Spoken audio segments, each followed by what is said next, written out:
2010 के Commonwealth game के महिला रेसलिंग के फाइनल में इंडिया और ऑस्ट्रेलिया के रेसलर आमने सामने थे।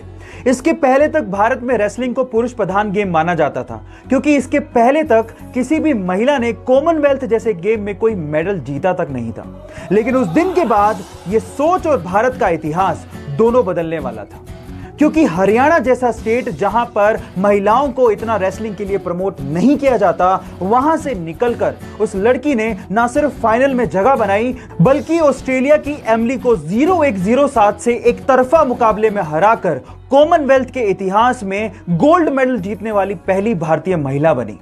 और उसने साबित कर दिया कि हमारी छोरियां का छोरों से कम है कि अगर आपको लगता है कि आप अपने पैशन को फॉलो कर रहे हैं लेकिन उसमें सक्सेसफुल नहीं हो पा रहे, जो आप अचीव करना चाहते हैं वो अचीव नहीं कर पा रहे, तो उसके 5 रीजन हो सकते हैं। Reason number 1, it's not do और डाई फॉर यू।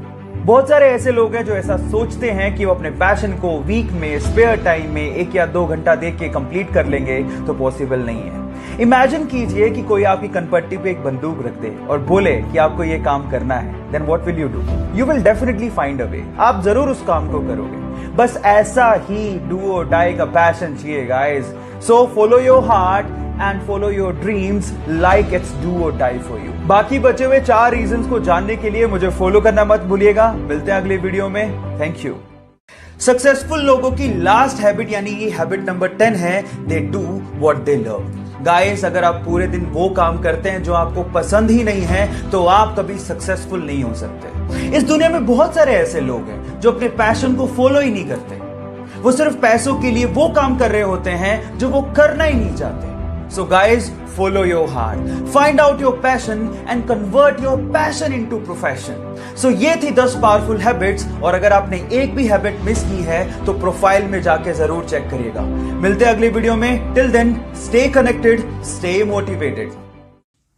बचपन से ही फुटबॉल को लेके बहुत ज्यादा पैशनेट था। उसका सपना था कि वो प्रोफेशनल फुटबॉल प्लेयर बने। लेकिन वो कहते हैं ना कि किस्मत कोई भी बड़ी चीज इतनी आसानी से नहीं देती।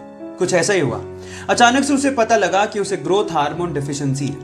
मतलब कि उसकी फिजिकल ग्रोथ नहीं हो सकती, वो बोना ही रह जाएगा अगर उसने $900 पर मंथ का थेरेपी नहीं करवाया तो।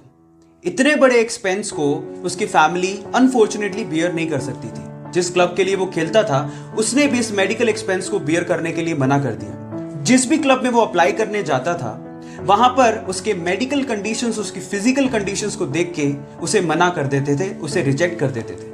बट इतने सारे रिजेक्शन के बाद भी उसने फुटबॉल के लिए अपने पैशन को कम नहीं होने दिया। फाइनली किस्मत के दरवाजे खुले और एक बहुत बड़े football club, Barcelona football club ने उसे इनवाइट किया और कहा कि अगर वो उसके टेस्ट सेशन को पास कर लेता है तो उसके मेडिकल एक्सपेंसेस को वो क्लब बियर करेगा।